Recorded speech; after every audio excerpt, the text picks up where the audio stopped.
बिस्मिल्लाहिर्रहमानिर्रहीम, अस्सलाम वालेकुम। मैं अशकीम मलिक आपकी खिदमत में हाजिर हूँ। 6 जजेस के मामले पे सुप्रीम कोर्ट में समाअत हुई है।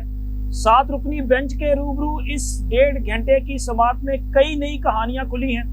जस्टिस जमाल खान बंदोखेल ने इमरान खान को क्यों चार्जशीट किया है, जस्टिस तसद्दुक हुसैन जिलानी साहब जिनको इंक्वायरी कमीशन का सरबराह मुकर्रर किया गया था, उनका नाम किसने प्रपोज किया और उन्हें किसने इनकार करने पे मजबूर किया, ये कहानी क्या है, और जस्टिस उमर अता बंदयाल साहब का किरदार जो है वो बीच में कैसे निकल आया और क्या उनका किरदार रहा, और इसी तरह जस्टिस अतर मिनल्लाह और अटार्नी जनरल के माबैन तलख जुमलों का तबादला क्यों हुआ, इन तमाम अमूर पे बात करेंगे और आज की इस समाअत का अहवाल भी आपके साथ शेयर करेंगे। लेकिन उससे पहले जरा जिक्र करते हैं कि ये जो खतो किताबत का सिलसिला शुरू हो चुका है, 6 जजेस ने सुप्रीम जुडिशल काउंसिल को खत लिखा, फिर उसके बाद इस्लामाबाद हाई कोर्ट के 8 जजेस को धमकी अमेज खत मिले और खत में एक खतरनाक मुबैना तौर पे एक खतरनाक जो है वो सफूफ था। अब इस मामले पे मुकदमा दर्ज कर लिया गया। पुलिस अपना काम आगे बढ़ाएगी, लेकिन खतो किताबत का सिलसिला जारी है, क्योंकि आज जब ये मैं वीडियो रिकॉर्ड कर रहा हूँ उससे चंद मिनट कबल लाहौर हाई कोर्ट के 4 जजेस को भी धमकी अमेज खतूत मसूल हुए हैं और इस हवाले से एक शख्स को भी गिरफ्तार किया गया है।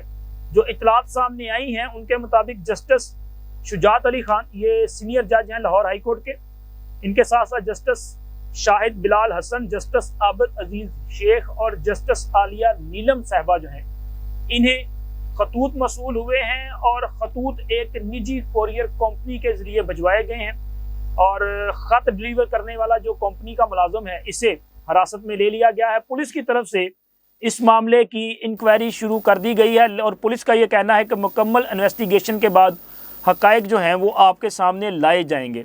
लेकिन ये ख़त का जो सिलसिला शुरू हुआ, इस ख़तो किताबत के बाद एक मखसूस सियासी जमात के सोशल मीडिया ने जो किरदार अदा किया है वो बड़ा भयानक है और उसके असरात हमें नज़र भी आते हैं।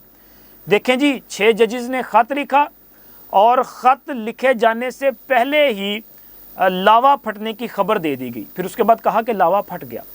और ये जो ख़त था इसको बुनियाद बना के तहरीके इंसाफ के सोशल मीडिया ने एक भरपूर किस्म की ट्रोलिंग की और इस ट्रोलिंग के बाद हालांकि ख़त लिखे जाने के बाद चीफ जस्टिस काजी फाइज ईसा और सुप्रीम कोर्ट ने बहुत ज़्यादा जो कहते हैं आप कहते हैं जल्द क्विक रिस्पॉन्ड किया। फौरी तौर पे जजेस से मुलाकात भी हुई, फुल कोर्ट हुआ, वज़ीर आज़म से मुलाकात हुई, फिर फुल कोर्ट हुआ, इंक्वायरी कमीशन तश्कील दिया गया, उस पर इत्तफाक़ राय था, ये कायम हुआ। लेकिन इसके बावजूद ट्रोलिंग का सिलसिला जारी रहा और ट्रोलिंग की वजह से तसद्दुक हुसैन जिलानी साहब जो हैं उन्हें इनकार करना पड़ा।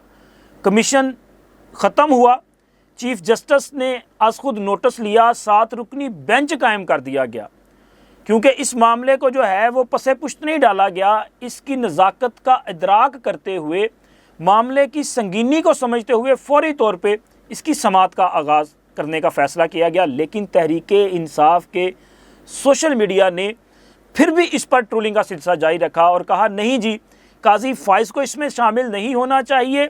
कभी कहा गया फुल कोर्ट बनाएं, कभी कहा गया 3 जजेस पे मुश्तमिल कमीशन, जुडिशल कमीशन कायम किया जाए। मकसद ये कि इससे इतना ज़्यादा प्रोपेगेट किया गया और इससे लिंक करने की कोशिश की गई इमरान खान के केसेस के साथ कि इमरान खान के ख़िलाफ़ जो फ़ैसले आए हैं वो दबाव का नतीजा हैं और इमरान खान को फौरी तौर पर रिहा कर दिया जाए।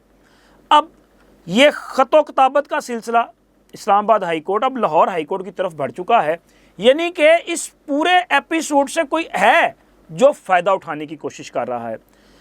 और मुझे याद आ रहा था कि तहरीके इंसाफ का सोशल मीडिया जो है वो अपना बिला वजह इस किस्म की कंपेन्स नहीं चलाता। सिर्फ आप लोगों को बताने के लिए माजी का एक वाक़या है। आपको याद होगा कि ज़िले शाह तहरीके इंसाफ के एक वर्कर थे, बड़े दीवाने किस्म के वर्कर थे, उनका कत्ल हुआ या हलाकत हुई, क्योंकि उसमें 2 किस्म का मौक़िफ़ है। एक तो ये है कि जी तहरीक इंसाफ वाले आज भी कहते हैं कि जी उसे जो है पुलिस वालों ने तशद्दुद करके मारा। हालांकि पुलिस ने इस हवाले से मुकम्मल जो शवाहिद हैं वो सामने लाए, वीडियो एविडेंस सामने लाए, जो मुल्ज़मान थे वो पकड़े गए, उनके बयान सामने आ गए, लेकिन तहरीक इंसाफ का बयानिया वहीं का वहीं मौजूद है। शानदाना गुलजार ने तो चंद रोज़ कबल भी कहा था ना कि जी मरियम नवाज़ ने कहा था कि इसके ऊपर से गाड़ी गुजार दो, लेकिन वो प्रोपेगेंडा किया गया और लोग आज भी इस तज़ब्ज़ब का शिकार हैं कि ज़िले शाह की हलाकत कैसे हुई। क्या ज़िले शाह को पुलिस ने तशद्दुद करके मारा था, या ज़िले शाह जो है वो तहरीक इंसाफ के एक जो रहनुमा थे उनकी गाड़ी के साथ एक्सीडेंट होने की वजह से उनकी हलाकत हुई थी?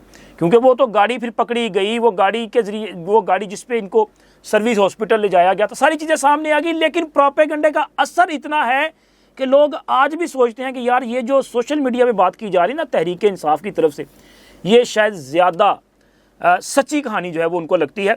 ये असर है उनके ये प्रोपेगेंडे का, और अब ये ख़तों का सिलसिला ख़त्म होने का नाम नहीं ले रहा, एक के बाद दूसरा, और इस पूरे मामले को जो है वो ट्रोलिंग इसकी की जा रही है और फ़ायदा जो है वो उठाने की कोशिश की जा रही है। और अब आते हैं सुप्रीम कोर्ट के मामले पे, क्योंकि ये बहुत अहम नोयत का केस है और तकरीबन 1.5 घंटे तक इसकी समाअत हुई है।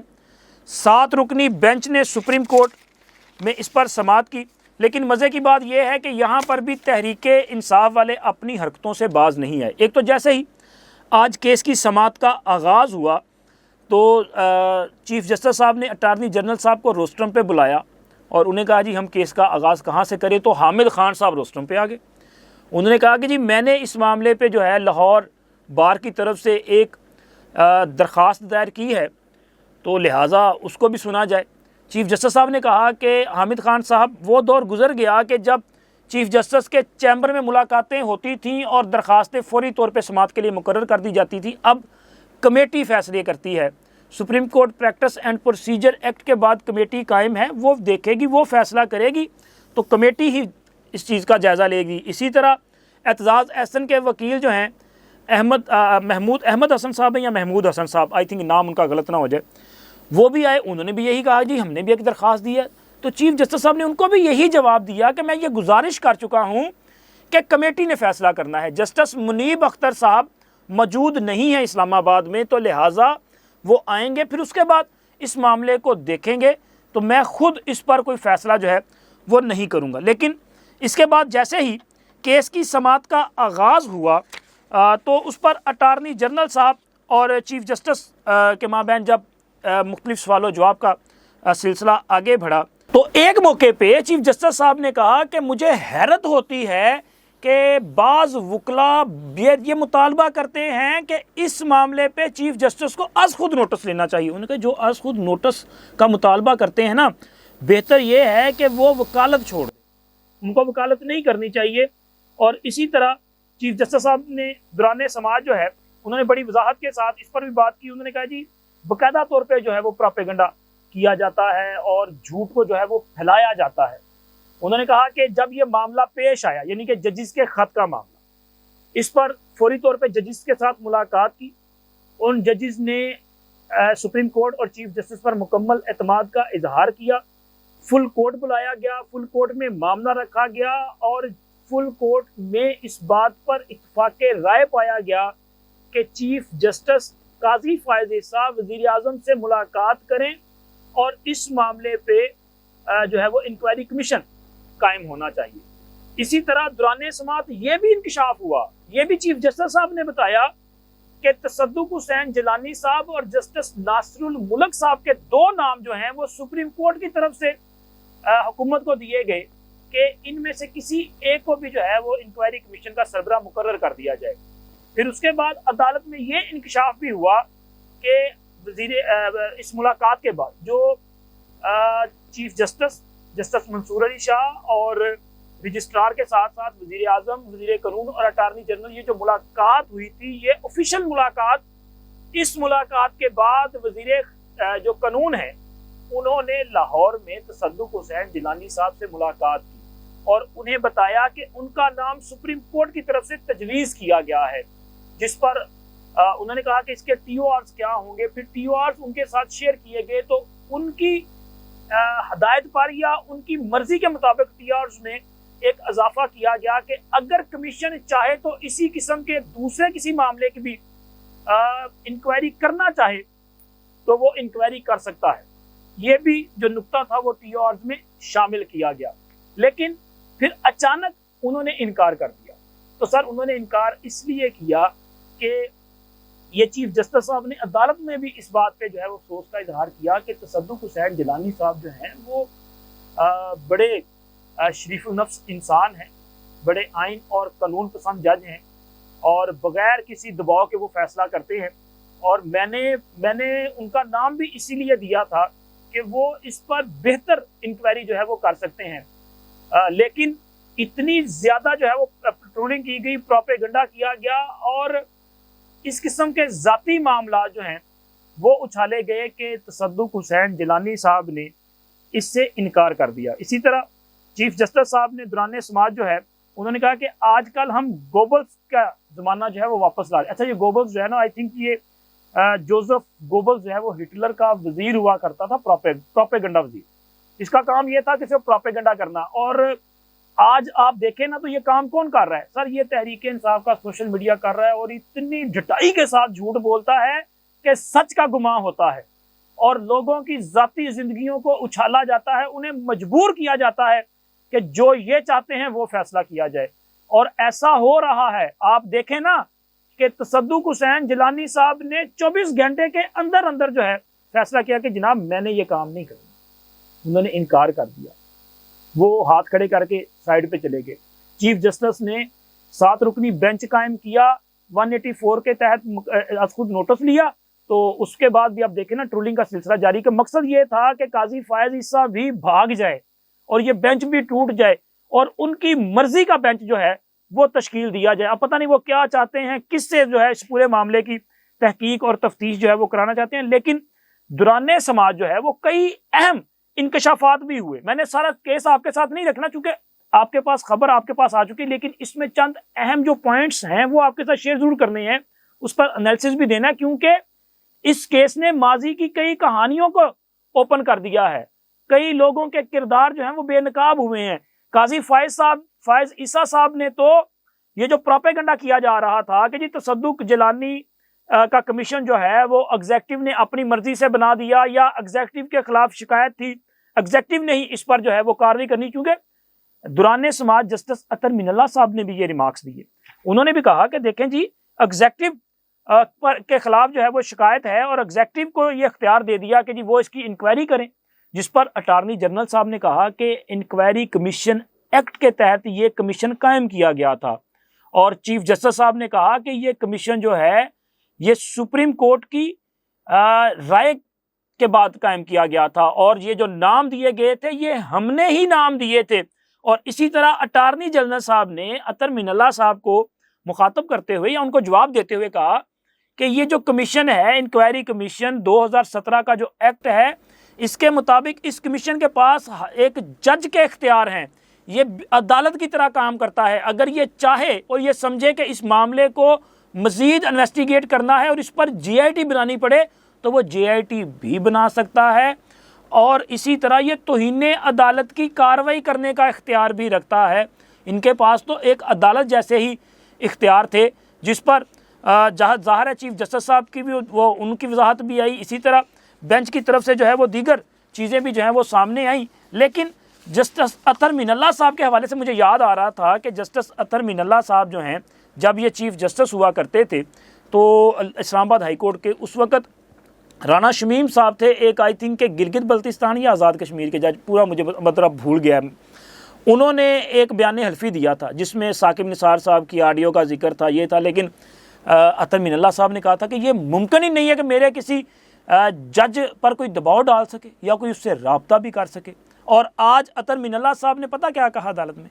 उन्होंने कहा कि जनाब जजिस पर जो है ये बड़ा अहम मामला है, बड़ा संगीन मामला है कि जजिस पर दबाव डालने की कोशिश की जाती रही है और आज भी जारी है, यानी कि की जाती रही है। इसका मतलब है कि अतर मिनल्ला साहब शायद इस बात को तस्लीम कर रहे हैं कि राना शमीम साहब ने जो बयान हल्फी दिया था वो दुरुस्त था। इसी तरह चीफ जस्टिस ने भी एक मौके पे कहा कि हम किसी के इख्तियार में मुदाखलत पे यकीन ही नहीं रखते। सुप्रीम कोर्ट का अपना एक इख्तियार है, लाहौर हाई कोर्ट का अपना इख्तियार है, मतहत अदलिया का अपना इख्तियार है। अगर किसी जज पर कोई दबाव डालता है तो तौहीन अदालत की कार्रवाई करना भी उसी जज का इख्तियार है, वो इस पर तौहीन अदालत की कार्रवाई कर सकते हैं। चीफ जस्टिस साहब ने तो वाज़े तौर पे कहा कि हमने ये तहैया कर रखा है, ये कमिटमेंट की है कि हमने किसी को भी उसके हदूद से बाहर जाने की इजाज़त नहीं देनी। उन्होंने कहा कि जब हालिया इंतखाबात का केस था तो लोग शर्तें लगा रहे थे कि जी इलेक्शन नहीं होगा, लेकिन हमने अपना काम किया। हमने कहा था कि इलेक्शन करवाना इलेक्शन कमीशन की ज़िम्मेदारी है, लेकिन हमने एक फ़ैसला दिया और फिर उस फैसले पर अमल दरामद हुआ और करवाया गया। इसी तरह दौरान समाअत जो है जस्टिस जमाल खान मंदोखेल साहब जो हैं, उन्होंने जो रिमार्क्स दिए या उन्होंने जो सवाल उठाया वो मैं समझता हूं कि इस पूरे मुकदमे की जान है। और इस पूरे एपिसोड को समझने के लिए या इस वक्त जो सूरत हाल जारी है इसको समझने के लिए उनका ये सवाल जो है वो अहम है। जस्टिस जमाल खान मंदोखेल साहब जो हैं, उन्होंने जिक्र किया काजी फायज़ ईसा साहब के रेफरेंस का। जस्टिस जमाल खान मंदोखेल ने कहा कि उस वक़्त के चीफ जस्टिस के ख़िलाफ़ कुछ अरसा कबल एक रेफरेंस आया था। ये वो जिक्र कर रहे हैं ना, ये काजी फायज़ ईसा वाला, वो आप इस वक्त वही चीफ जस्टिस है ना। तो उन्होंने कहा कि जनाब ये रेफरेंस सुप्रीम कोर्ट से खारिज हो गया था। उस वक़्त के वज़ीर आज़म ने कहा था कि उनसे गलती हुई थी, ये गलती उन्होंने मानी थी जो कराई गई थी। ये भी उन्होंने किसी और पे इल्ज़ाम लगाया कि गलती किसी और ने करी। क्या आपने मालूम किया वो गलती किसने की थी और क्यों की थी? क्या वो मामला इस अदालत में मुदाखलत का नहीं था? पूछें उस वक़्त के वज़ीर आज़म से वो क्या था और क्यों था। ये बड़ी अहम बात है कि ये उन्होंने इमरान खान को चार्जशीट किया है कि इमरान खान साहब आपके दौर में ये सारा कुछ हुआ और आप इसको तस्लीम भी कर चुके हैं। इस मामले पे क्या आपकी हुकूमत ने कोई इन्वेस्टिगेशन, कोई तहकीकात की थी? कोई रिपोर्ट मुरतब हुई? कोई हक़ायक़ सामने आए? ये बताएं, अदालत को बताया जाना चाहिए। ये बड़ा अहम सवाल है। लेकिन जब उन्होंने ये सवाल उठाया, खुदा दी कसम अदालत में जो है सख्तादारी था और कोई बोला ही नहीं। वहाँ पे हामिद खान मौजूद थे, वहाँ पे बाकी इनके जो लोग हैं वो मौजूद थे, लेकिन मजाल है किसी ने कोई बात की हो, किसी ने कोई एक लफ्ज़ भी बोला हो। क्योंकि यहाँ पे वो क्या कहते हैं, अपना पर जलते हैं। यहाँ पे पता है कि सर जी फंस जाएंगे, तो लिहाजा यहाँ पे उन्होंने खामोशी इख्तियार करना जो है वो बेहतर समझा। और इसी तरह अदालत के सामने जो है वो मिर्ज़ा मेरा ख्याल इफ्तिखार नाम का एक शख्स था जिसने काजी फायज़ ईसा के ख़िलाफ़ एक वीलो किया था और उनको जो है वो कत्ल की धमकियाँ दी थी। फिर इस मामले पे सुप्रीम कोर्ट में आज खुद नोटिस लिया गया था। अच्छा, ये नोटिस लिया गया मेरा ख्याल है काफ़ी साल हो गए हैं। साकिब निसार साहब, आसफ सईद खोसा साहब, काफ़ी सारे जो अपना चीफ जस्टिस साहिबान हैं वो अपनी टर्म मुकम्मल कर चुके हैं, लेकिन आज तक ये पेंडिंग है। इस पर कोई कार्रवाई आगे ही नहीं बढ़ी, बल्कि काजी फायज़ ईसा साहब की अहलिया सरीना ईसा साहिबा ने जो दरख्वास्त दी थी जिसमें फैज़ हमीद साहब और शहजाद अकबर जो है उनको भी नामज़द किया गया था। ये मामला भी वहीं का वहीं ठप है। और मज़े की बात मैं आपको बताऊं बिल्कुल आखिर में कि अतर मिनल्ला साहब जो अदालत में कह रहे थे कि जनाब मेरे दौर में तो कोई मेरे जज की तरफ देख भी नहीं सकता था, उससे रब्ता नहीं कर सकता था, और आज कहते हैं कि आज भी दबाव डाला जा रहा है। और वो कहते हैं कि जनाब अली जजेस जो हैं इन पर दबाव तो होना ही नहीं चाहिए। हालांकि चीफ जस्टिस कहते हैं, चीफ जस्टिस ने आज भी कहा कि जी हम तो किसी सूरत भी अदलिया पे दबाव बर्दाश्त नहीं कर सकते, और अगर मेरे जज के ख़िलाफ़ किसी किस्म की कोई कार्रवाई होगी तो मैं उसके साथ खड़ा हूँ। ये उन्होंने किया। लेकिन ये मिर्ज़ा इफ्तिखार वाला जो मामला है ना, इस केस में मिर्ज़ा इफ्तिखार की ज़मानत लेने वाला जो जज है उनका नाम जस्टिस अतर मिनल्ला साहब है। आप ज़रा अंदाज़ा लगा लीजिएगा, बाकी फिर आप खुद समझदार हैं। अब तक इतना ही। अल्लाह हाफ़िज़।